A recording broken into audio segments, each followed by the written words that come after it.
बाण उनके छिद रहे हैं, सैकड़ों बाण, करोड़ों बाण उनके छिद रहे हैं। रक्त की एक एक बूंद उनके शरीर से निकल चुकी है। ऐसे भीष्म पितामह वहां पर लेटे हैं। जैसे ही उन्होंने भगवान श्री कृष्ण को देखा, बोले हे मधुसूदन, आज तो मेरा बड़ा सौभाग्य जो आज आपके दर्शन मुझे होंगे।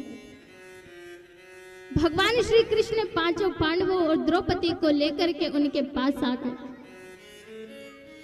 कहने लगे भीष्म पितामह, बोले आपके 5 पांडव आए हैं, साथ में द्रौपदी भी आए हैं। बोले पांडव राजा बन गए हैं, आप इनको अपने जीवन का जो अनुभव है आप इनको दीजिए। भीष्म पितामह ने कहा, अच्छा आदर देना तो कोई आपसे सीखे, मैं क्या अपना अनुभव दूं? आप तो स्वयं इतने ज्ञानी हो और आप मुझसे कह रहे हो कि मैं अपने जीवन का अनुभव इनको दूं। लेकिन कन्हैया, आज तुमने कहा है तो मैं जरूर दूंगा। तो भीष्म पितामह कहते हैं कि देखो, तुम 5 पुत्र राजा बन गए, बहुत अच्छी बात है। राजा बन गए, साम्राज्य को संभालना, अच्छे से राज करना, लेकिन एक बात हमेशा ध्यान रखना कि जितना भी धन कमाओ, अच्छे से धन कमाना, खूब धन कमाओ, कोई मनाही नहीं है, लेकिन उसका जो 10वां भाग है वो दान के लिए रखना।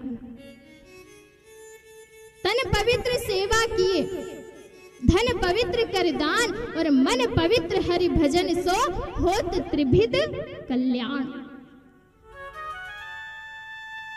तन की पवित्रता, धन की पवित्रता दान करने से होती है, तन की पवित्रता सेवा करने से होती है। आज हमारा शरीर है, इस शरीर की पवित्रता कब होगी? जब हम ज्यादा से ज्यादा भगवान का चिंतन करेंगे, ज्यादा से ज्यादा सेवा करेंगे, किसी व्रत की सेवा करेंगे, किसी मंदिर में कार्य करेंगे, सेवा करेंगे। ये सेवा करने से हमारे तन की शुद्धि होती है। और धन पवित्र कर दान, धन की पवित्रता किससे होती है? दान करने से। खूब कमाओ, कोई मनाही नहीं है, लेकिन जितना कमाओ उसका 10वां भाग, 100 रुपए अगर कमाए तो 10 रुपए दान के लिए रखो।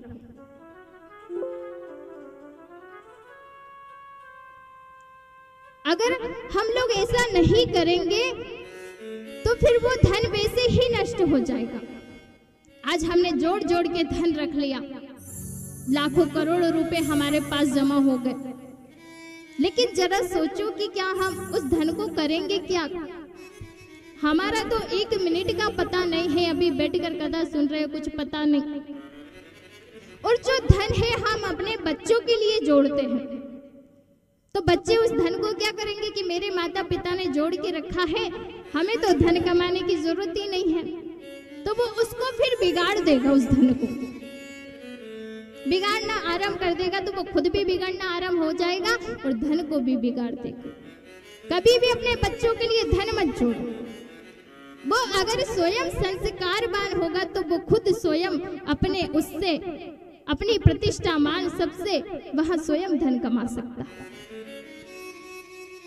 अगर हमने वो धन जोड़ लिया तो उससे हमारे बच्चों की बुद्धि में विकृति आ जाती है, फिर उनकी बुद्धि खराब हो जाती है। और वो धन हमने जोड़ लिया तो वो ऐसे ही कार्यों में लगेगा, और उसका दान नहीं करेंगे तो कैसे कार्यों में लगेगा? डॉक्टर के पास गए, डॉक्टर ने इंजेक्शन लगा दिया, 50 रुपए छुड़ा लिए। बोले यहाँ सही नहीं होगा, बोले बड़े अस्पताल में ले जाओ। अस्पताल में ले गए, 50,000 रुपए वहां पर लग गए, फिर भी सही नहीं हुआ। कहा कि जाओ अमेरिका ले जाओ। अमेरिका जाकर के 50 लाख रुपए खर्च हो गए, लेकिन फिर भी वो सही नहीं हो। वो धन फिर ऐसे ही कार्यों में जाएगा।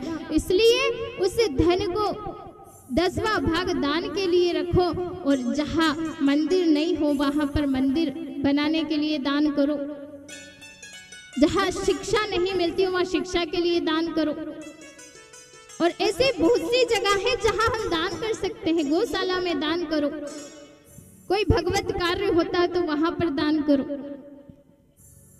दान करने से हमारा धन बढ़ता है बल्कि घटता नहीं है। जितना हम दान करेंगे उससे ज्यादा हमारे पास आएगा। और अगर हमारे पास धन है और हमने दान नहीं किया तो वो धन ऐसे ही चला जाएगा। बोले ठीक है।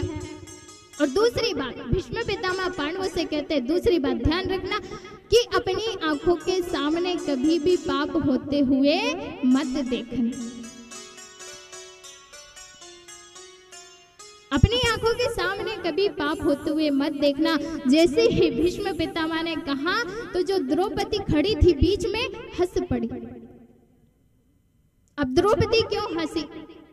भीष्म पितामह द्रौपदी का भीष्म पितामह के सामने द्रौपदी का क्या, किसी का भी हंसना बहुत बड़ी बात थी, क्योंकि भीष्म पितामह के सामने कोई हंस नहीं सकता था। किसी की ताकत नहीं कि कोई हंसते। द्रौपदी हंस पड़ी तो भीष्म पितामह ने पूछा, बेटा तुम हंसी क्यों? बोले नहीं नहीं पिताजी, बस ऐसे ही हंसी आ गई थी। बोले कुलवती जो नारी होती है ना वो बिना कारण के कभी नहीं हंसती। बोले कारण बताओ, इसका क्या कारण है? बोले पितामह आज तो आप यह कह रहे हो कि पाप होते हुए मत देखना, लेकिन उस समय आप कहाँ चले गए थे जब दुष्ट दुशासन मुझे जैसी रजसुला नारी को लाकर के बीच दरबार में खड़ा कर दिया था और आप बैठे हुए थे, द्रोणाचार्य बैठे हुए थे। मैंने सबसे मदद मांगी, किसी ने मेरी मदद नहीं की। आपने भी तो पाप होते हुए देखा है। और जब दुष्ट दुशासन मेरी साड़ी खींच रहा था तब मैंने हार करके अपने कन्हैया को बुलाया। द्रौपदी कैसे बुलाती है कन्हैया को? छुपा कहा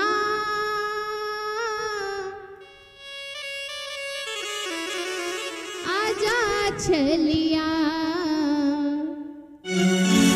मुरली वाले आजा तेरी याद सताए, मेरा ये भरोसा कहीं टूट न जाए।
धड़कन गीत तेरे गाए, दिल की ये धड़कन गीत तेरे गाए, दिल की धड़कन गीत तेरे गाए।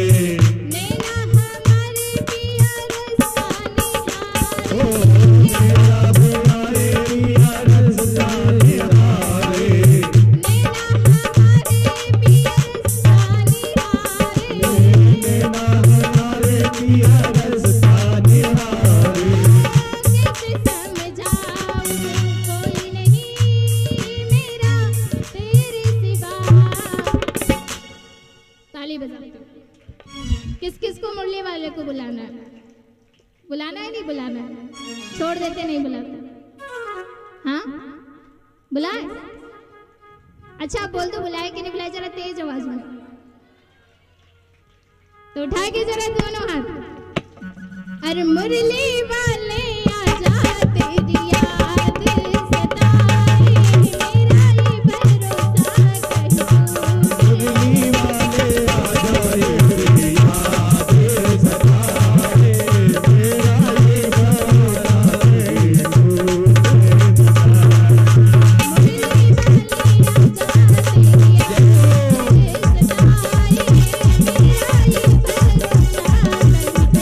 वाले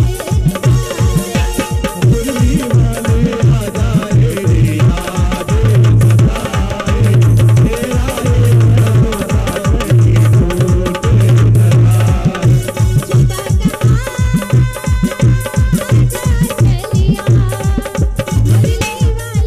जाए तेरी याद सताए, मेरा ये भरोसा है कि तू छुपा कहाँ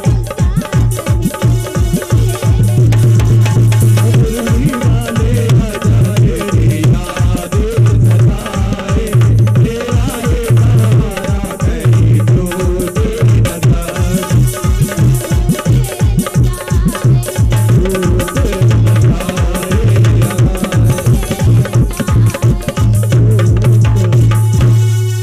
बोले वृंदावन बिहारी लाल की जय हो।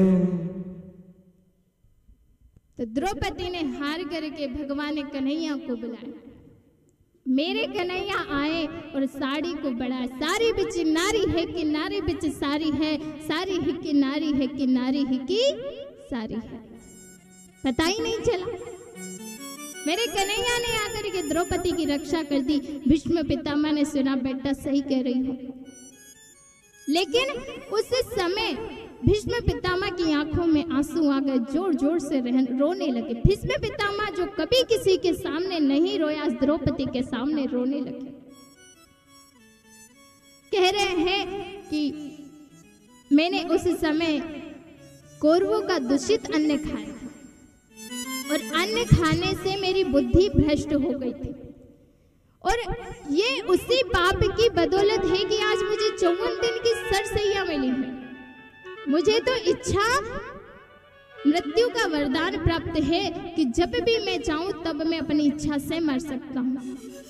चाहता तो मैं पहले दिन ही अपनी इच्छा से मर जाता, लेकिन आज वो पाप मैंने होते देखा है, इसलिए मैं बाणों की सैया पर लेटा हूं। और वो जो पाप देखा है, रक्त की एक एक एक बूंद के साथ वो निकल चुका है। अब मेरे हृदय में किसी प्रकार का कोई पाप नहीं है। द्रौपदी भीष्म पितामह से क्षमा मांगने लगी। बोले पितामह क्षमा कर दो, गलती हो गई। बोले नहीं नहीं बेटी कोई बात नहीं। भगवान श्री कृष्ण की ओर देख करके भीष्म पितामह कहने लगे कि केशव, अब मैं आपसे 2 मिनट बात करना चाहता हूँ। बोले हाँ बोलो। बोले मैंने जीवन में कभी किसी के सामने कुछ नहीं मांगा, लेकिन आज एक वरदान मांगना चाहता हूँ। बोले क्या? बोले एक वरदान मुझे ये दे दो कि मेरी एक पुत्री है। इधर पांडव लोग सोचे तो ब्रह्मचारी दे। बोले पुत्री कहाँ से आ गई? बोले मेरी पुत्री का नाम है मति। मति यानी बुद्धि, बुद्धि यानी मति। मेरी पुत्री का नाम है बुद्धि, और इस बुद्धि को मैं आपको समर्पित करना चाहता हूँ। मेरे मन में, मेरे हृदय में किसी प्रकार की कोई कामना नहीं है। जिस समय बाणों की बौछार हो रही थी युद्ध में, आप जैसा कृपालु कौन हो सकता है। युद्ध में इधर से बाण चल रहे, उधर से बाण चल रहे हैं। तब भगवान श्री कृष्ण ने युद्ध में, जब कौरवों पांडवों का युद्ध चल रहा था, तब एक प्रतिज्ञा ली थी कि मैं युद्ध में कभी शस्त्र नहीं उठाऊंगा। लेकिन जब एक बार भीष्म पितामह बने सेनापति, तो उन्होंने प्रतिज्ञा ली कि जो आज हरहि शस्त्र ना गाहूं, तो माता जननी को मैं शांतनु सुत ना कहाऊं। मैंने जो आज भगवान श्री हरि से शस्त्र नहीं उठवा दिया, तो मैं शांतनु सुत नहीं कहलाऊंगा, शांतनु का पुत्र नहीं कहलाऊंगा।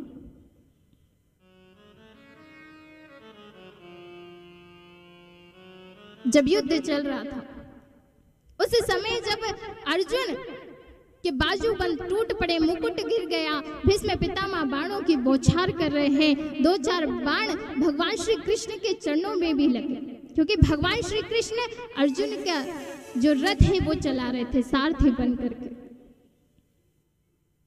जब भीष्म बाणों की बौछार कर रहे थे, तब अर्जुन ने कहा कि प्रभु बचाओ, नहीं तो भीष्म मुझे मार देंगे, भीष्म पितामह मुझे मार देंगे। ये जब उन्होंने कहा, तो अर्जुन ने कहा, तो भगवान श्री कृष्ण ने कहा कि अर्जुन तुम डरो नहीं। और भगवान श्री कृष्ण रथ से कूद पड़े और रथ से कूद करके एक रथ का चक्का उठाया, गोल पहिया, उसको उठाया और भीष्म पितामह को मारने के लिए दौड़े। उस समय ऐसे भरे युद्ध में आपने गीता का ज्ञान अर्जुन को दिया, वो किसी के बस की बात नहीं है, वो केवल कन्हैया तुम ही कर सकते हो। और जिस समय तुम रथ के पहिए को लेकर के दौड़े, तो ऐसे लग रहे थे मानो कोई शेर किसी हाथी को मारने दौड़ता है। भगवान जब अपनी प्रतिज्ञा को भूल जाते हैं तो पृथ्वी कांपने लगती है। भगवान जैसे ही उस रथ के पहिए को उठाने गए, पृथ्वी कांपने लगी। जैसे उत्तरी वस्त्र भगवान का गिरा, उत्तरी वस्त्र को भगवान उठाने लगे, तो भगवान श्री कृष्ण ने पृथ्वी से कहा कि पृथ्वी डरो नहीं, मैंने भक्त की प्रतिज्ञा का मान बढ़ाने के लिए अपनी प्रतिज्ञा तोड़ी है, इसमें आप डरो नहीं, आपको कुछ नहीं होगा। बोले ठीक है। और रथ का पहिया लेकर जो भीष्म पितामह को मारने दौड़े, जैसे कोई शेर किसी हाथी को मारने दौड़ता है, आज वही झांकी मेरे हृदय में प्रकट हो जाए, मुझे और कुछ भी नहीं चाहिए। और ऐसी मृत्यु किसकी होगी? बोले देहांत काले तुम सामने हो, मुरली बजाते मन को लुभाते, यहाँ गीत गाकर निज प्राण त्यागो, गोविंद दामोदर माधवे। ऐसी मुक्ति किसकी होगी कि आज भगवान स्वयं सामने खड़े हैं, मुझे अब नहीं जीना। बोले आपको तो इच्छा मृत्यु का वरदान प्राप्त है, आप चाहो तो बहुत समय तक जी सकते हो। बोले नहीं, मुझे अब नहीं जीना है। श्री कृष्ण गोविंद हरे मुरारी, हे नाथ नारायण वासुदेवा। श्री कृष्ण गोविंद हरे